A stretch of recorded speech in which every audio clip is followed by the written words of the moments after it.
नमस्कार, मैं हूं शुभी मिश्रा और आप देख रहे हैं जोहार झारखंड। चलिए करते हैं बुलेटिन की शुरुआत।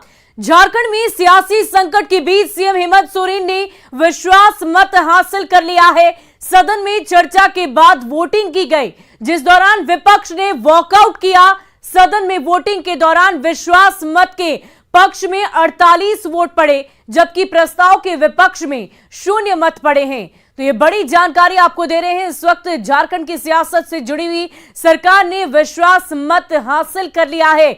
48 वोट पड़े विश्वास मत के पक्ष में, जबकि प्रस्ताव के विपक्ष में 0 मत पड़े हैं और ऐसे में विपक्षी दलों के नेताओं ने सदन से वॉकआउट कर लिया। ये बड़ी खबर आपको बता रहे हैं। पर मतदान का परिणाम इस प्रकार है। प्रस्ताव के पक्ष में 47 मत प्राप्त हुए, प्रस्ताव के विपक्ष 48 मत प्राप्त हुए और प्रस्ताव के विपक्ष में 0 मत प्राप्त हुए। इस प्रकार यह सभा वर्तमान मंत्रिपरिषद में विश्वास प्रकट करती है। चिंता न करो, ये शिबू सोरेन का बेटा है, आंदोलनकारी का बेटा है, ना कभी आपसे डरा है, ना कभी आपसे घबरा में नार कुछ भी नहीं रिंगने वाला।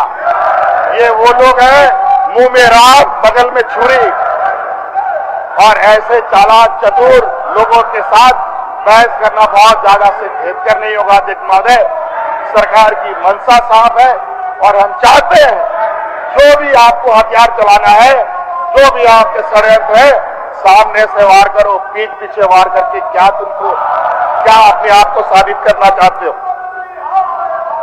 आप लोग आइए आमने सामने, और आज राज्य के महामहिम को भी इसका पता करना चाहिए कि राज्य के मुख्यमंत्री के ऊपर क्या आरोप लगे हैं, और उसका पूरा मुंहतोड़ जवाब देने के लिए भी और उसका कानूनी जवाब देने के लिए भी सत्ता पक्ष पूरा तैयार और एकजुट खड़ा है। और इस पूरी खबर की अधिक जानकारी के लिए हमारे संवाददाता अविनाश हमारे साथ लाइव जुड़ चुके हैं। अविनाश, हमें यह बताइए कि विश्वास मत के पक्ष में कितने वोट किन किन दलों की तरफ से दिए गए, इसकी पूरी जानकारी दें।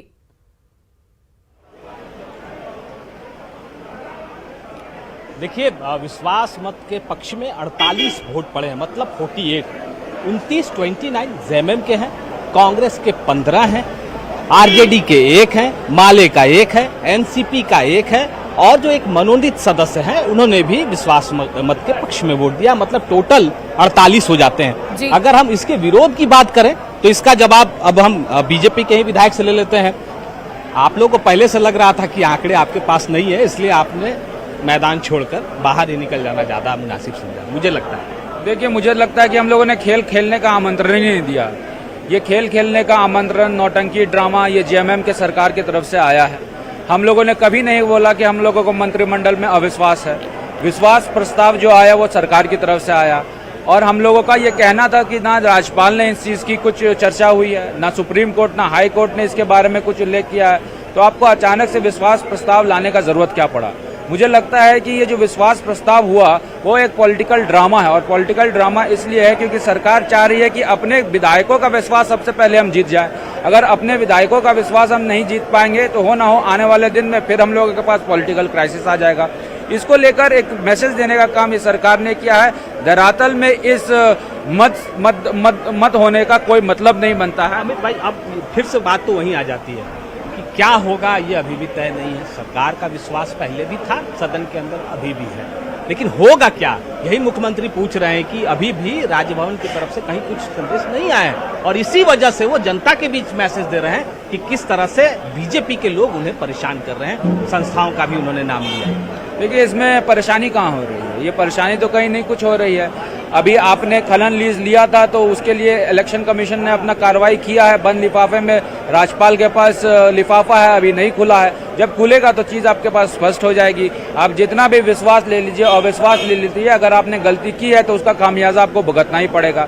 भले ही आप यहाँ संख्या बल से आज जीत जाए, लेकिन आज क्षेत्र की जनता का विश्वास आपने खो चुका। आप यहाँ जीत कर भी हार चुके हैं। आपने युवाओं का विश्वास खो दिया, आदिवासी का विश्वास खो दिया, गरीब शोषित वंचित लोगों का विश्वास खो दिया, उनकी इसी विश्वास को अगर आप जीतेंगे तो सही मायने में आपको जीत होगी, अन्यथा ये जीत कोई जीत नहीं है, सुपरफिशियल चीज है जो आज विधानसभा के अंदर हुई है। देखिए अमित जी कह रहे हैं कि जो विश्वास जहां हासिल करना चाहिए था सरकार बनने के बाद से, वहां आप लगातार होते जा रहे हैं। युवाओं की बात कर रहे हैं, गांव के लोगों की बात हो रही है। सर हम आगे भी बढ़ते हैं। बहुत सारे विधायक जो इस वक्त सदन से बाहर निकल रहे हैं, इनसे भी जान लेना जरूरी है कि आखिर ये सारी जो चीजें चल रही हैं वो अब आगे जाकर कहाँ रुकेंगी और क्या इसके मायने भी निकाले जा रहे हैं। मुख्यमंत्री ने भी सदन के अंदर कह दिया है कि ये सारी चीजें जो हो रही हैं वो कब स्पष्ट हो पाएंगी, ये देखना होगा। हमारे साथ सुदेश जी हैं, सुदेश जी से एक प्रश्न ले लेते हैं कि आखिर आगे क्या होने वाला है। और चूंकि सदन के अंदर जो विश्वास मत आया उस दौरान आजसू के भी जो विधायक थे वो भी बाहर आ गए, एनडीए फोल्डर में है, इसमें कहीं कोई दो राय नहीं है। और उन्होंने भी एक मैसेज दिया, लेकिन अंदर सुदेश महतो कुछ कह रहे थे 1932 के खतियान की बात की, अगर आप बात करें, और चाहे ओबीसी आरक्षण की बात करें, ये सारी चीजें जो हैं वो अभी भी पूरी तरह से स्पष्ट नहीं है। सरकार ने कहा, सुदेश जी आपने दो बहुत महत्वपूर्ण बातें कही और पूरी राजनीति भी आजसू की उसी पर टिकी है, 1932 का खतियान और ओबीसी आरक्षण। आप कह रहे हैं कि सरकार ने अभी भी स्पष्ट नहीं किया, अगर कुछ करना है तो सबसे पहले कैबिनेट में लगे। होना तो वही चाहिए था, सरकार ईमानदार रहती इस विषयों तो 28 महीना नहीं लगता, क्योंकि आपने यही कमिटमेंट के साथ गवर्नमेंट में आए। नियोजन नीति की बात जब कर रहे थे, स्थानीयता की बात कर रहे थे, तो पिछली बार आप सदन के उनके भाषण को निकाल के देख लो तो वो बोल रहे थे ये हो नहीं सकता है। उन्हीं का बयान था, सुर्खियां छपी नहीं हो सकता है करके। आज फिर वो समझ में आ रहे हैं तो बैक टू रूट हो रहे हैं, इन विषयों पर चर्चा करके सहानुभूति जिंदा रखना चाहते हैं। विश्वास मत अविश्वास, विश्वास अगर विपक्ष ने किया होता तो आप विश्वास लाते हैं। अभी का मैंने इसीलिए कहा कि कॉन्फिडेंस नहीं है। आप जीत के आए थे जो कॉन्फिडेंस, और अभी यात्रा करके इतना 5 स्टार होटल में रह के आए, फिर भी वो कॉन्फिडेंस किसी के चेहरे में नहीं झलक रहा था। अपने विधायकों से, अपने सहयोगी के विधायकों से इनको डर है, किसी और से नहीं। चुनाव आयोग का जो राय है उसको आने में कितना देर की, ये तो हम नहीं बता सकते। आपको लगता है इसी कारण से तो ये अविश्वास है? नहीं, मैं इसको दूसरे के रूप से देखिए, इनके ऊपर लगने वाले गंभीर चार्ज से बचने के लिए इस तरह का प्रयास है। देखिए ये कह रहे हैं कि गंभीर चार्ज से बचने के लिए इस तरह के प्रयास किए जा रहे हैं, राजनीति हो रही है जी। बाहर अगर आप देखें लगातार जो पार्टी के अलग अलग जो विधायक निकल रहे हैं, पूरा फोकस इसी पर है। पूरे फोकस, मैं इसलिए बार बार कह रहा हूं कि विश्वास मत की बात हो रही थी, अविश्वास प्रस्ताव की बातें हो रही थी, अंदर ये कहा गया, और मैंने जो देखा, अगर आप देखें कि उस दौरान जो कार्यवाही शुरू हुई, अंदर बहुत सारे लोगों ने अपने अपने तरीके से बातों को रखा। ये भी कहा गया कि कहीं से विपक्ष के द्वारा कोई, और उन पर जो है भ्रष्टाचार अधिनियम का कानून लगना चाहिए, उसको धारा लगकर उनको जेल में भेजना चाहिए मुख्यमंत्री को। धर्मेंद्र जी कहाँ गए?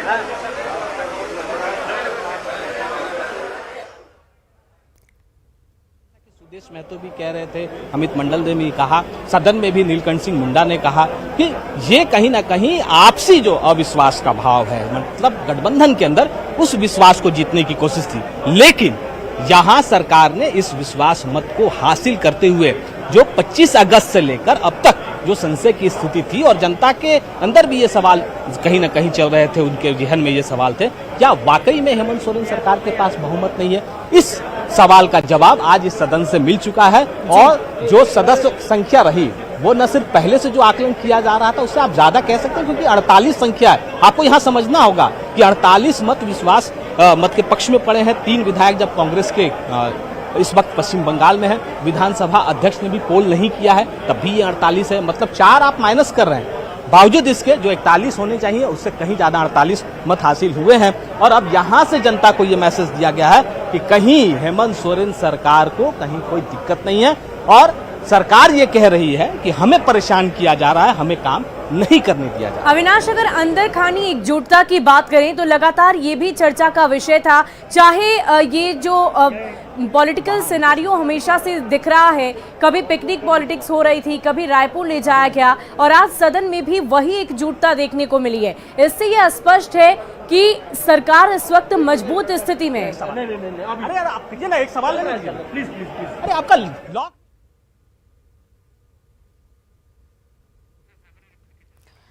तो 30 सदस्यों ने इस वक्त सदन से वॉकआउट किया है। जेएमएम का 29 और कांग्रेस का 15 मत अविश्वास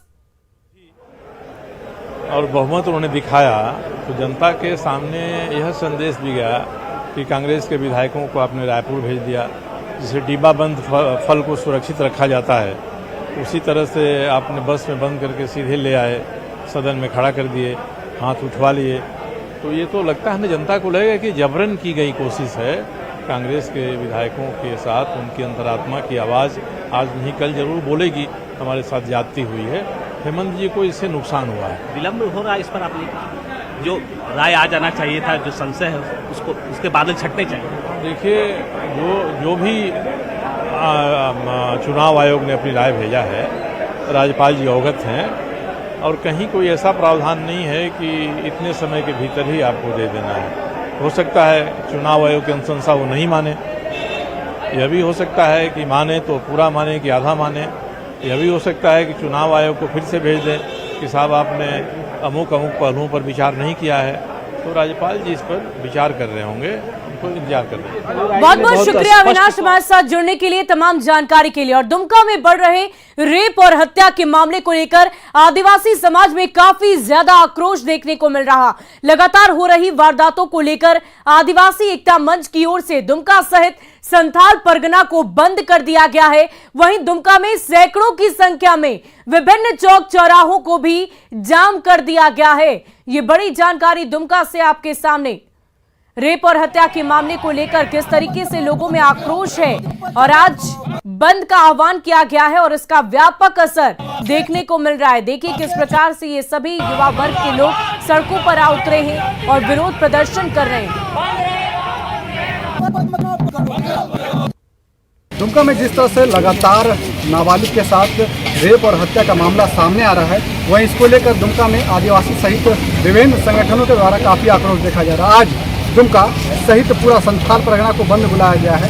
इस वक्त हमारे साथ यहाँ पर कुछ लोग मौजूद हैं, उनसे हम बात करते हैं। आज जिस तरह से घटनाएं सामने आ रही हैं, हत्या हो रहा है, क्या कहेंगे इस पर? सबसे पहले तो हम सरकार और जिला प्रशासन का विफलता कहेंगे और हमारा डिमांड है सबसे पहले उन जो पीड़ित परिवार है उनको 1 करोड़ रुपया दिया जाए और सीबीआई जांच की मांग करते हैं और अरमान अंसारी उनको फांसी जल्द से जल्द फांसी की मांग करते हैं। हम प्रदर्शन करें, हम बता रहे हैं हमारे आदिवासी के साथ अगर टकराएगा तो उसको चूर चूर किया जाएगा, उसको छोड़ेंगे नहीं। हम लोग ने 1855 में विद्रोह किया था अंग्रेज के खिलाफ। हमारा खून गर्म है, हमारा आदिवासी का खून ठंडा कभी नहीं हुआ है। हम आज आगाह करना चाहते हैं उन लोगों को जो लव जिहाद कर रहे हैं, आदिवासी को छेड़ रहे हैं। अगर ऐसा दोबारा हुआ तो तीर चलेगा, तीर चलेगा, तीर के सिवा कुछ नहीं चलेगा। फास्ट ट्रैक में जल्दी हो करके जल्दी से जल्दी उनको फांसी दिया जाए और पीड़ित परिवार को जल्दी से जल्दी उनको सरकार द्वारा मुआवजा और 1 नौकरी दिया जाए, नहीं तो उग्र आंदोलन और पर तेज कर देंगे हम लोग।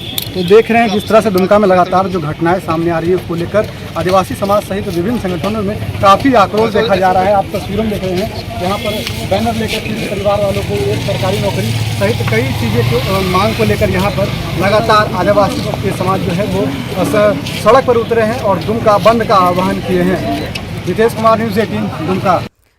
वहीं दुमका एसडीओ की राष्ट्रीय बाल संरक्षण आयोग के अध्यक्ष प्रियांक कानूनगो ने फटकार लगाई।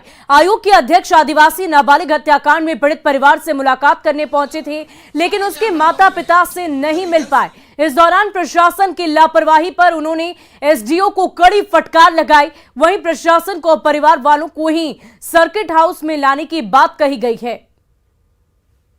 नहीं सर, आ रहा है सर, वो जाम में बैठे हुए थे सर। कहाँ जाम में? सारे जाम हमको मिले सर। इधर श्री हमको मिले सर, इधर श्री अमड़ा जो है आइयो कहाँ दोनों के इसकी आप लोग मजाक कर रहे हो। 12:30 बजे समझ रहे हो आयोग को? नहीं सर, 2 मिनट में बुलाइए। तो आपके डीसी का है आपके? आ रहे हैं सर। कहाँ जाम में? सारे जाम हमको मिले सर। इधर श्री अमड़ा जो है आइयो कहाँ दोनों के इसकी? आप लोग बेवकूफ समझ रहे हो आयोग? और देखिए दुमका में हो रहे लगातार रेप और हत्या को लेकर दुमका वासियों में काफी ज्यादा आक्रोश है। दरअसल लगातार सामने आ रहे मामलों के विरोध में आज दुमका बंद बुलाया गया है और इसका असर भी अब साफ साफ देखने को मिल रहा है। दुमका बस स्टैंड में इस वक्त चारों तरफ सन्नाटा पसरा हुआ है। बस स्टैंड में किसी भी बस का परिचालन आज नहीं किया जा रहा। हालांकि इसे लेकर यात्रियों को खास तरह की परेशानियों का सामना करना पड़ रहा। लगातार हत्या और रेप का मामला सामने आ रहा है। इसको लेकर जो है आज दुमका बंद बुलाया गया और इस वक्त हम मौजूद हैं दुमका के बस स्टैंड में। आप बस स्टैंड की तस्वीरें हम आपको दिखा रहे हैं। पूरा का पूरा सन्नाटा पसरा हुआ है। एक भी जो बस है यहाँ से आज नहीं निकली गई है। जिस तरह से बंद का असर जो हम कह सकते हैं कि दुमका के बस स्टैंड पर देखा जा रहा है। जो सभी बसें हैं यहाँ पर खड़ी है। हम कुछ यात्री सबसे भी बात करेंगे कि कितनी परेशानी हो रही है। यहाँ पर कुछ यात्री आए हुए। ये बताइए आप कहाँ जा रहे थे? क्या हो रहा है? बस नहीं मिल रही है। क्या परेशानी हो रही है आपको? जाना है, जरूरी है हमारा काम। तो क्या बस नहीं खुली है? बस नहीं खुला है। क्या क्यों नहीं खुल रही है? परेशानी हो रहा है, इस वजह से बंद कर दिया है। अच्छा अच्छा, बंद हो गया इसलिए? हाँ। क्या नाम है आपका?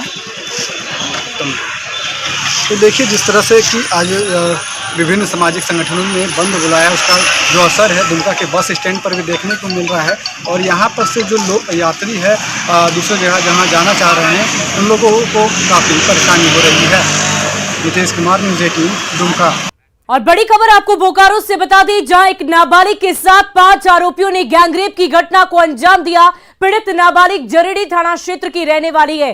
30 अगस्त को नाबालिग घरेलू सामान खरीदने के लिए बाहर निकली थी, जिसके बाद से वो लापता हो गई। 1 सितंबर को थाने में गुमशुदगी का मामला दर्ज कराया गया था।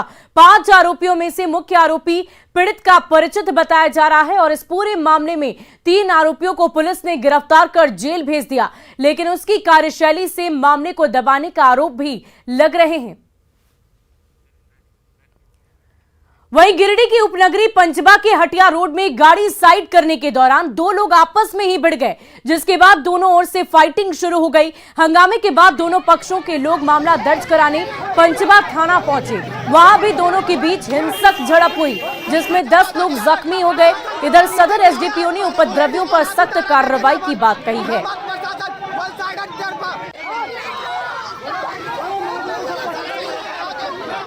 और इधर हजारीबाग में शिक्षक दिवस के मौके पर एक बेहद ही सुखद तस्वीर देखने को मिली है, जब झारखंड राज्य खाद्य आयोग के अध्यक्ष हिमांशु शेखर चौधरी अपने 4 साथियों के साथ मिलकर अपने गुरु जॉन अग्रवाल का सम्मान करने हजारीबाग पहुंचे। इस दौरान हिमांशु शेखर चौधरी ने अपने गुरु के पैर धोए और उपहार भी दिया। दरअसल हिमांशु शेखर चौधरी को उनके गुरु जॉन अग्रवाल ने रेलवे हाई स्कूल साहिबगंज में पढ़ाया था। अपने पूर्ववर्ती छात्रों की ओर से सम्मानित होने के बाद शिक्षक जॉन अग्रवाल ने कहा कि हमें ऐसे छात्रों पर नाज है, गुरूर है।